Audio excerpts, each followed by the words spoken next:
né? Então aqui seriam os pais e aqui os filhos ou alunos, pais e professores, filhos e alunos, né? Então, diante desse diagrama que deixa bastante visual esse tipo de relacionamento, podemos pensar em como agir. Então, uma forma importante de fazer isso é justamente, deixa eu mostrar novamente aqui para vocês, começar a fortalecer as estruturas que estão desconsideradas.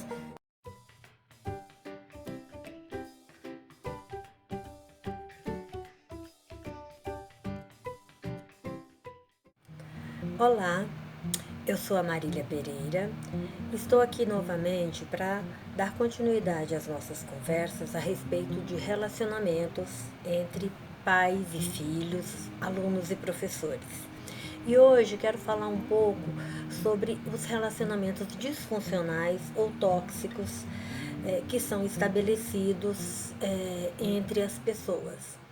Se vocês pararem para pensar um pouquinho, muito provavelmente vão se lembrar de situações nas quais você talvez não gostaria de estar cuidando além do que você já havia cuidado, de estar oferecendo ajuda, de estar assumindo a responsabilidade na maior parte do tempo, mas isso acontece.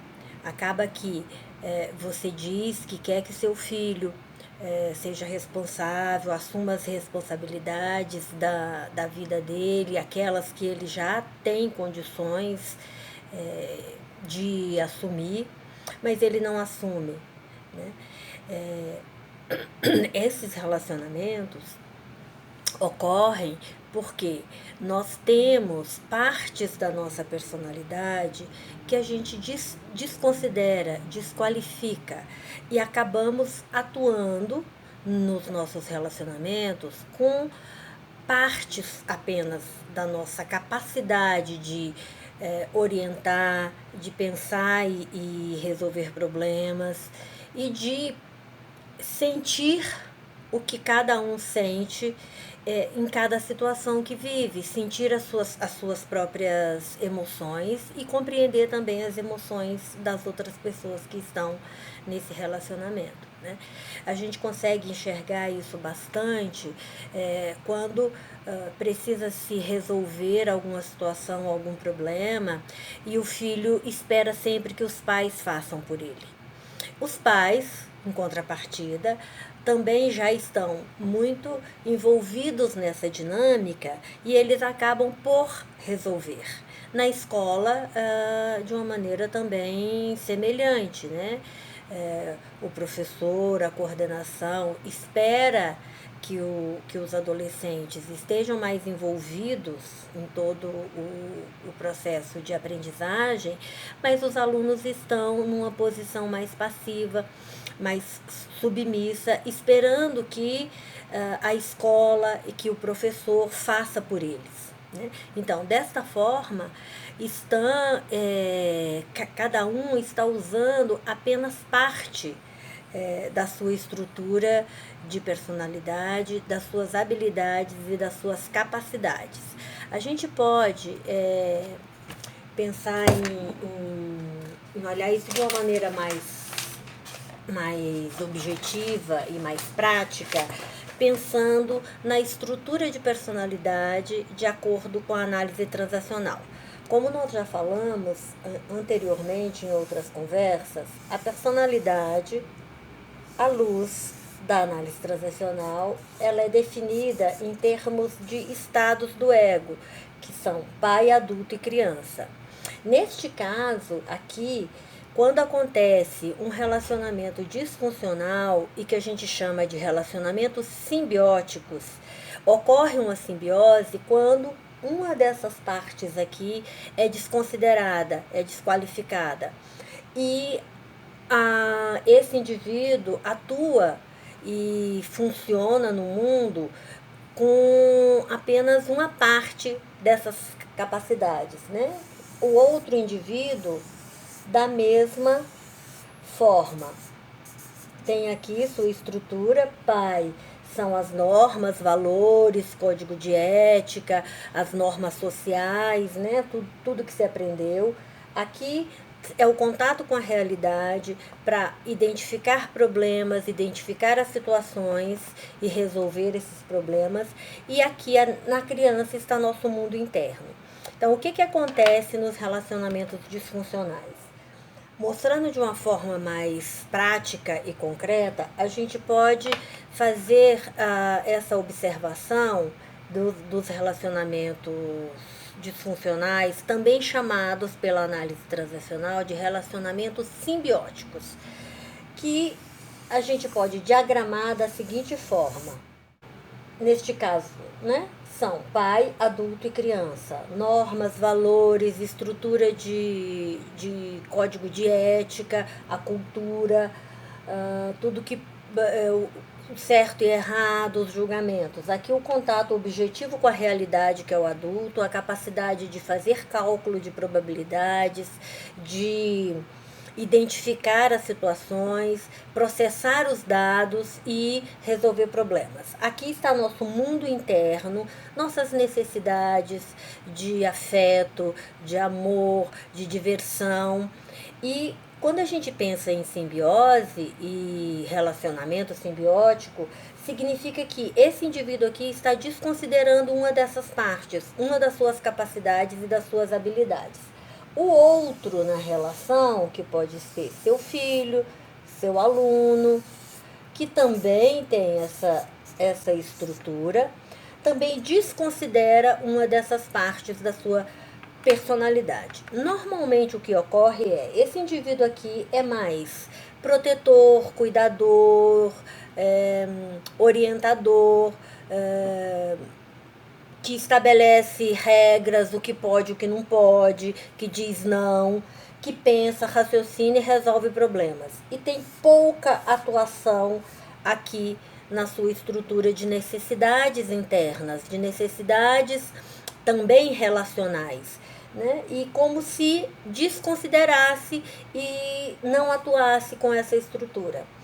Aqui, a outra pessoa, em contrapartida, tem uma energia muito grande na sua estrutura de estado do ego criança e tende a agir muito mais a partir da demanda para atender essas necessidades.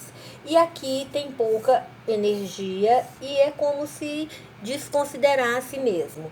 E neste caso, forma-se a seguinte estrutura. Para que todos tenham os 3 estados do ego, esse indivíduo funciona com os aspectos de cuidar, de orientar e tomar decisões nesse sentido da outra pessoa, no caso aqui os pais, os professores, com a capacidade de pensar, escolher opções e resolver problemas da outra pessoa, e essa pessoa aqui não usa essa sua capacidade de buscar atender as suas necessidades no mundo e acaba como se satisfazesse as suas necessidades, satisfazendo as necessidades da outra pessoa. Então, quando eu falei daqueles exemplos, a gente pode observar nesse diagrama que um pai, um coordenador, um professor que está à frente, que está na maioria das vezes fazendo tudo, assumindo as responsabilidades, e esse indivíduo aqui que se sente inseguro, muitas vezes incapaz de pensar, de achar soluções e está sempre na expectativa e na demanda de que este outro aqui possa fazer por ele, né? Então aqui seriam os pais e aqui os filhos ou alunos, pais e professores, filhos e alunos, né? Então, diante desse diagrama que deixa bastante visual esse tipo de relacionamento, podemos pensar em como agir para poder estabelecer um tipo de contato e de relacionamentos que sejam mais eficazes, que sejam mais produtivos e funcionais. Então, uma forma importante de fazer isso é justamente, deixa eu mostrar novamente aqui para vocês, começar a fortalecer as estruturas que estão desconsideradas.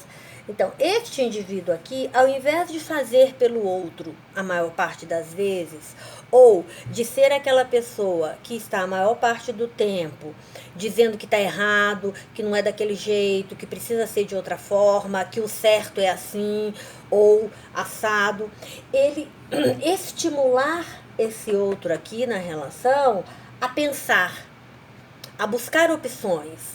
Né? Ele pode, inclusive, ajudá-lo, mas de uma maneira produtiva, de uma maneira saudável. E estimular que ele busque também possibilidades de resolução das situações. E, ao mesmo tempo, estimulá-lo a também estabelecer limites nas situações que está vivendo, e também cuidar da outra pessoa, inclusive eventualmente cuidar deste aqui, cuidar do pai, cuidar da mãe em algumas situações, né? Ser afetuoso com seu professor, cuidar dele, cuidar do seu colega, né? E este aqui, na verdade, também estimular com que esse indivíduo aqui expresse as suas emoções, expresse as suas necessidades, os seus desejos, né? Também se divirta. A gente costuma dizer que esse indivíduo acaba se divertindo com a diversão desse, mas ele mesmo não se diverte, ele mesmo não atende às suas demandas internas, né? Desta forma, na medida em que vocês pais, vocês professores e vocês filhos e alunos também têm esses dados, vocês podem ir trabalhando no sentido de identificar as situações em que eu estou esperando muito que o outro faça, que a escola faça por mim, que o professor faça por mim, que meu pai, minha mãe me diga o que eu tenho que fazer, né? E ao contrário, que as figuras de autoridade aí, que são os pais e os professores, também possam observar a sua demanda, né? O seu impulso de fazer pela outra pessoa antes que a outra pessoa possa ou pedir, ou às vezes até tentar fazer primeiro. E na medida em que essa identificação acontece, vocês podem começar a estimular a outra pessoa a raciocinar, a pensar, a oferecer soluções, e também a pessoa que está na posição de demanda, né, também convidar o outro para também se observar em termos de como ele se sente naquela situação, né? Do que ele está precisando, que necessidade de fato, né, essa pessoa tem. Na medida em que esse exercício vai acontecendo, a qualidade das relações vai mudando. E a ocorrência de conflitos, de discussões e de culpabilidade, um culpando o outro, vai cedendo espaço para uma relação de corresponsabilização, né? Em que o outro, ao invés de ser culpado por um engano que fez, por uma situação não muito adequada, ele é responsável, e assumindo essa posição de responsabilidade, pode agir para fazer diferente, pode atuar de uma maneira produtiva, de uma maneira saudável, né? E a outra pessoa na relação a mesma coisa. Eu sou responsável também por permitir que o outro faça por mim, né?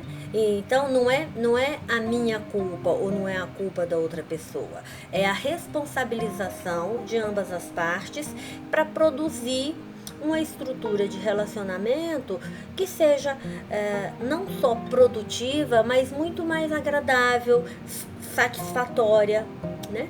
Então, quero convidar vocês a observarem isso no dia a dia, a se observarem no dia a dia nos seus relacionamentos, que vocês vão começar a ter a possibilidade de fazer essas trocas de uma forma de se posicionar e de se ver e se perceber no mundo, para esta outra forma que é mais produtiva, que é de corresponsabilização, de cocriação do relacionamento.